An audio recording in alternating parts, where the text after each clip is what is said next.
Hello everyone, আসসালামু আলাইকুম। সবাই কেমন আছেন?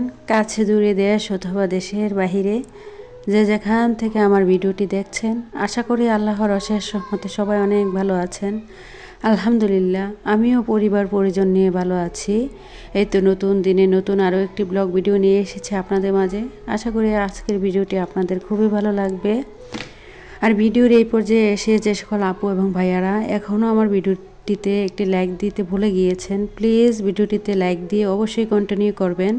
আর যারা আজকে এই চ্যানেলে নতুন জয়েন হয়েছেন, চাইলেই এই চ্যানেলটি সাবস্ক্রাইব করে পাশেই থেকে যেতে পারেন। পাশে থাকা বেল বাটনের অল অপশনটি প্রেস করে দেবেন, যাতে করে আমি কোনো নতুন ভিডিও ছাড়ার সাথে সাথে আপনার কাছে নোটিফিকেশন চলে যায়। আপনি আপনার সময় সুযোগ করে সময় মতো ভিডিওটি দেখে নিতে পারবেন।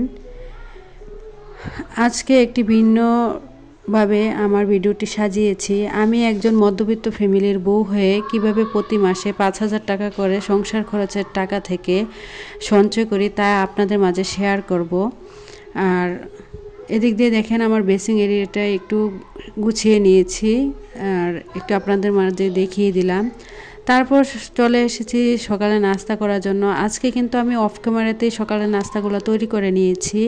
এখানে আর কি 2 রকমের চা ছিল। 2 রকমের বলতে আমার ছোট ছেলে কিন্তু দুধ চা ছাড়া খায় না। আর ইদানিং আমার যেহেতু ঠান্ডাটা অনেক বেড়ে গিয়েছে, তার জন্য আমি রং চা খাচ্ছি আর কি। আর আমার বড় ছেলে তরকারি দিয়ে খাবে। আগের দিনের কিছুটা ফুলকপি তরকারি ছিল, তার জন্য আর কি ওকে খাবারটা দিয়ে দিয়েছি। আর এদিক দিয়ে কিন্তু আমরা অফ ক্যামেরাতে খাবার খেয়ে তারপর সোজা চলে এসেছি আমার জীবনের কিছু গল্প আপনাদের সাথে শেয়ার করার জন্য। আমি কিভাবে মধ্যবিত্ত ফ্যামিলির বউ হয়ে প্রতি মাসে আমার হাজব্যান্ড যে আমাকে সংসার খরচের টাকা দেয়, ওই টাকা থেকে কিছু কিছু করে টাকা করে আমি কিভাবে প্রতি মাসে 5,000 টাকা করে সঞ্চয় করি তা আপনাদের মাঝে শেয়ার করার জন্য। এখানে একটি বই দেখতে পাচ্ছেন, এটা হচ্ছে অগ্রণী ব্যাংক লিমিটেড আর কি। আমি এই ব্যাংকে একটা ডিপিএস করেছি, আজ প্রায় 2 বছর হয়ে গিয়েছে। আর প্রতি মাসে কিন্তু আমি এই ব্যাংকে 5,000 টাকা করে জমা রাখি। আর এই বইটা হচ্ছে তার। আজ যেহেতু জানুয়ারি মাসের 24 তারিখ আর শুক্রবার শনিবার 2 দিন কিন্তু ব্যাংক বন্ধ থাকে, যার কারণে আমি আজকে টাকাটা জমা দিতে পারিনি। তবে অবশ্যই আমি রবিবারে আর কি টাকাটা জমা দিয়ে দেব। আর এখানে কিছু টাকা ছিল, এগুলো ছিল আর কি 5,000 টাকা, তা আপনাদের মাঝে একটু শেয়ার করলাম। আমি প্রতি মাসে আপনার ভাইয়া যে আমার সংসার খরচের জন্য যেই টাকাটা দেয়, তা থেকে আমি আমার প্রয়োজন মতো বা আমার যখন যা দরকার তার প্রয়োজনের বেশি আমি কখনোই খরচ করি না, বা অতিরিক্ত খরচ কোনো কিছুই করি না। মানে অনেকটা হিসেব করে চলে। সংসার খরচের টাকা থেকেই কিন্তু আমি এই 5,000 টাকা বাঁচিয়ে রাখি। এটা কিন্তু আপনার ভাইয়ের অগোচরে, কিন্তু আপনার ভাইয়া কিন্তু জানে না। আমি কিন্তু আগেও আরও 5 বছর এই ডিপিএসটা চালিয়েছিলাম, আমার বড় ছেলে যখন ছোট ছিল তখন আর কি। আর 5 বছর ডিপিএসটা চালানোর পরে কিন্তু আমি 3 লক্ষ টাকার মালিক হয়েছিলাম। আর 3 লক্ষ টাকা হচ্ছে মেইন টাকা আর কি, আসল টাকা ছিল। আর 70,000 টাকা ওনারা আমাকে লাভ দিয়েছিল আর কি 5 বছরে জমা করাতে। তো তার জন্য ভাবলাম এখনও একটা ডিপিএস করে নিই। তার জন্য আজ প্রায় 2 বছর হয়ে গিয়েছে আমি এই ডিপিএসটা চালাচ্ছি। আর 3 বছর চালালে হয়তো আবার আগের মতো আমি টাকাগুলো পেয়ে যাব। আর এইভাবে করে কিন্তু টাকা জমিয়ে আপনারা চাইলেও কিন্তু এভাবে করে টাকা জমাতে পারেন। এভাবে করে টাকা জমালে দেখবেন বছর শেষে আপনার অনেকগুলো টাকা জমা হয়ে যাবে, যেগুলো দিয়ে কিন্তু আপনি ইচ্ছে করলে আপনার বড় বড় স্বপ্নগুলো পূরণ করতে পারেন। আসলে আমরা গৃহিণীরা অনেকভাবে হিসেব করে চললে কিন্তু আমরা অনেক টাকা সংসার খরচ থেকে কিন্তু সঞ্চয় করতে পারি, হোক সেটা স্বামীর আড়ালে হোক বা স্বামীরকে বলে। কিন্তু হচ্ছে কি জানেন, এই পৃথিবীতে টাকা ছাড়া কিন্তু আপনার আমার কারো মূল্য নেই। যার যত বেশি টাকা এই সমাজে তার তত বেশি সম্মান। আপনার টাকা নেই, আপনাকে কেউ সম্মান করবে না, আপনি যত ভালো হন না কেন বা ভালো মন মানসিকতার মানুষ হন না কেন। আর এই পৃথিবীতে সবচেয়ে নিষ্ঠুর মানুষগুলা হচ্ছে তারাই, যাদের টাকা নেই তাদেরকে কেউই কোনোভাবেই আর কি কোনো মূল্যায়ন করে না। এমনকি দেখবেন আপনার শ্বশুরবাড়িতে কিন্তু আপনার হাজব্যান্ডের ইনকাম যদি বেশি হয় বা আপনার হাজব্যান্ড যদি একটু পয়সাওয়ালা থাকে, তাহলে দেখবেন আপনাকে কিন্তু রানীর মতো থাকতেও কোনো বাধা নেই, এবং কি সংসারে সবার কাছ থেকে কিন্তু আপনি অনেক মূল্য পাবেন এবং আপনাকে সবাই কিন্তু দাম দেবে। এদিক দিয়ে আপনাদের সাথে টাকা জমানোর ব্যাপারটা শেয়ার করে তারপর সোজা চলে এসেছি দুপুরে রান্নাবান্না করার জন্য। আজকে যেহেতু শুক্রবারের স্পেশাল ডে, সবাই একটু ভালো মন্দ খেতে চায়, আর আমি মধ্যবিত্ত বলে কথা, আসলে আমি বেশি ভালো কোনো কিছু রান্না করব না, জাস্ট আজকে একটু মুরগি তরকারি রান্না করব আর টমেটো টক রান্না করব। যদিও আমি শুক্রবারে এক এক সময় দেখা গিয়েছে বিরিয়ানি, খিচুড়ি বা অনেক রকমের খাবার বানাই, কিন্তু আজকে বেশি কিছু করব না, শুধুমাত্র ভাত আর মুরগির মাংস আর টমেটো টক রান্না করব। আর আমার কাছে কিন্তু ইদানিং মুরগির মাংসটা বেজে খেতে অনেক বেশি ভালো লাগে, আর না বেজে কিন্তু আমি একটু মুরগির মাংস খেতে পারি না। আর এখানে যে সলিড মুরগির মাংস টুকরোগুলো ছিল এগুলোই আর কি বেজে নিচ্ছে, আর মুরগির মাংসে যে হাত পা যেগুলো থাকে ওইগুলো ভেজে নেব না। যাই হোক, এগুলো এদিক দিয়ে বাজি হতে থাক আর আমি চলে আসি মূল টপিকে। আসলে আপনারা চাইলেও কিন্তু প্রতি মাসে সংসার খরচ থেকে 1000 টাকা 2000 টাকা এভাবে করে কিন্তু আপনারাও সঞ্চয় করতে পারেন।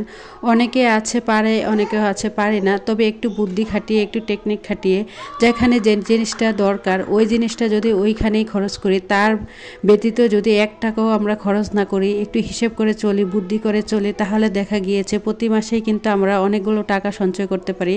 আর একটা সময় কিন্তু দেখবেন এই টাকাগুলোই অনেক বড় অঙ্কের টাকা হয়ে দাঁড়াবে, যেটা দেখা গিয়েছে অনেক সময় বিপদের অনেক বন্ধু হিসেবে কাজ করে, বা অনেক সময় দেখা গিয়েছে অনেক অসুস্থ হয়ে গেলে ডাক্তার কাছে যেতে হলো, অনেক টাকা পয়সার প্রয়োজন হয়। আমরা যারা মধ্যবিত্ত, আমরা যদি হিসেব করে সংসার খরচের টাকা থেকে প্রতিনিয়ত প্রতি মাসে 1000-2000 টাকা করে জমা করি, তাহলে দেখা গিয়েছে যে যখন অসুস্থ হব কারো কাছে হাত পাততে হবে না, তখন কিন্তু নিজের টাকা দিয়ে নিজে চলতে পারবো। আবার দেখা গিয়েছে বৃদ্ধ বয়সের কথা হিসেব করেও কিন্তু অনেকে টাকা পয়সা সঞ্চয় করে। আমরাও হচ্ছে ঠিক তাই, ভবিষ্যতের কথা চিন্তা করে, ভবিষ্যতে ছেলেমেয়েরা কীভাবে সুখে থাকবে, ছেলেমেয়েদের কথা চিন্তা করে কিন্তু এভাবে করে অল্প অল্প টাকা প্রতি মাসে করে আর কি সঞ্চয় করে থাকি। কারণ আমরা যেহেতু ভাবি যে আমাদের ছেলেমেয়েরা একটু ভালোভাবে কীভাবে একটু সুখে শান্তিতে কীভাবে মানুষের মতো মানুষ হতে পারবে, তাদের কথা চিন্তা করেই আর কি আমাদের এই সঞ্চয় করা। আবার কিছু কিছু মানুষ আছে বৃদ্ধকালের কথা চিন্তা করেও কিন্তু টাকা পয়সা সঞ্চয় করে। আসলে টাকা পয়সা সঞ্চয় করা প্রতিটি নারীরই একটি দায়িত্ব ও কর্তব্য। সবার হাজব্যান্ড দেখা গিয়েছে সবাইকেই প্রতি মাসে কিছু না কিছু পকেট খরচের টাকা দেয়। দেখা গিয়েছে এই মাসে আমাকে আপনার ভাইয়া 2000 টাকা দিল কাপড় বানানোর জন্য, কিন্তু দেখা গিয়েছে আমার একবার কাপড় বানালে কিন্তু প্রায় 6 মাস চলে যাবে, এর ভিতরে কিন্তু আমার আর কোনো কাপড় বানাতে হবে না। যার কারণে দেখা গেল যে ও যদি আমাকে প্রতি মাসে এভাবে করে 2000 টাকা করে খরচের টাকা দেয়, ওই টাকাটা কিন্তু আমি সঞ্চয় করে রাখতে পারবো। একবার কাপড় বানিয়ে প্রায় 6 মাস যদি পরি, তাহলে আর 6 মাস আমার আর কোনো কাপড় বানাতে হবে না। তাহলে কিন্তু 6 মাস যেই টাকা দিয়ে কাপড় বানাতাম ওই টাকাগুলো কিন্তু আমি এইভাবে করে সঞ্চয় করতে পারি। দেখা গিয়েছে আমরা আরও বিভিন্নভাবে টাকা সঞ্চয় করি। কেউ কেউ আছে নিজে কাপড় সেলাই করতে পারি। আসলে টেইলার্সের কাছে দিলে কিন্তু অনেক টাকা দিতে হয় কাপড় সেলাই করলে, কিন্তু আর আমরা যারা নিজে কাপড় সেলাই করতে পারি, এভাবে কিন্তু নিজেরার কাপড়টা যদি নিজেরা সেলাই করে নিই, তাহলে কিন্তু অনেক টাকা আমাদের এইভাবে সঞ্চয় হয় বা জমা হয় আর কি। ভবিষ্যতে এই টাকাগুলোই কিন্তু আমাদের বিপদের দিনে বন্ধু হবে। আর এই পৃথিবীতে আমি দেখেছি যার যত বেশি টাকা তাকে সবাই মূল্যায়ন করে, আর দেখবেন একটা সময় আপনার কাছে টাকা নেই, আপনার কাছের মানুষগুলোও কিন্তু অনেক পর হয়ে যাবে। তাই বলে কি সময় থাকতে সবাই টাকা পয়সাকে মূল্য দিতে শিখেন। কারণ এখন দেখা গিয়েছে আমাদের ছেলেমেয়েরা অনেকটাই ছোট, আর ছেলেমেয়ে যত ছোট থাকে তখন থেকে কিন্তু সঞ্চয়টা অনেক বেশি করা যায়। আর ছেলেমেয়েরা যখন বড় হয়ে যায় তখন কিন্তু আসলে সঞ্চয় করা যায় না, কারণ তখন তাদের প্রতি অনেক খরচ আমাদের বেড়ে যায়। তার কারণে আর কি ছেলেমেয়ে ছোটোবেলা থাকতেই কিন্তু অনেকটা সময় সঞ্চয় করা যায়, পরে আর করা যায় না। আমি কিন্তু আমার ছেলেরা যখন ছোট ছিল তখন আরও বেশি টাকা সঞ্চয় করতে পারতাম, কিন্তু এখন যেহেতু আমার বড় ছেলে হাই স্কুলে চলে গিয়েছে আর ছোটো জন ক্লাস 4-এ, তাও অনেকটা গ্রেডেড স্কুল আর কি, অনেকটা টাকা পয়সা ওদের পেছনে আমার খরচ হয়, যার কারণে ওই পরিমাণ আগের মতো আর কি আমি টাকা সঞ্চয় করতে পারি না। তবে আমি আরও অন্যভাবেও টাকা টাকা সঞ্চয় করি, অবশ্যই অন্য একটি ভিডিওতে আপনাদের মাঝে শেয়ার করব আমি কিভাবে আরও অন্যভাবে টাকা সঞ্চয় করি। আমরা গৃহিণীরা চাইলে বুদ্ধি খাটিয়ে, একটু টেকনিক খাটিয়ে, খরচ কমিয়ে, মাসের পর মাসের অনেক খরচ কমিয়ে, এক মাসে দেখা গেলে একটা জিনিস বেশি কেনাকাটা করলাম, পরের মাসে আবার করলাম না, তাহলে কিন্তু এভাবে করে অনেকগুলো টাকা জমা হয়ে যায়। তাই আমরা এভাবে করে আর কি টাকা জমাতে পারি। আর টাকা কিন্তু অমূল্য সম্পদ। এই পৃথিবীতে যার টাকা আছে তাকে সবাই সম্মান করে, মূল্যায়ন করে, এবং তার দাম অনেক বেশি, তার সম্মানও অনেক বেশি। যার টাকা নেই তার কোনো কিছুই নাই। এদিক দিয়ে আপনাদের সাথে কথা বলতে বলতে কিন্তু আমি মুরগির মাংসটা রান্না করে নিয়েছি, আর এদিকে কিন্তু টমেটোর টকটাও রান্না করে নিয়েছি। আজ যেহেতু শুক্রবার, সবাইকে আরও একবার জানাই জুম্মা মুবারক।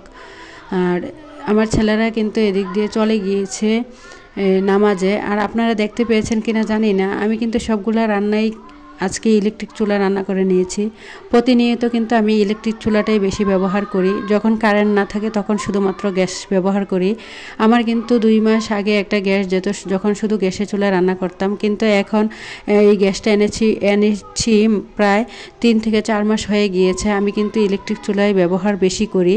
আর ইলেকট্রিক চুলা ব্যবহার করার কারণে কিন্তু আমার গ্যাসটাও সাশ্রয় হচ্ছে। যেহেতু আমি 2 মাস পরে পরে গ্যাস আনতে হতো, এখন কিন্তু 2 মাস পরে পরে গ্যাস আনতে হয় না।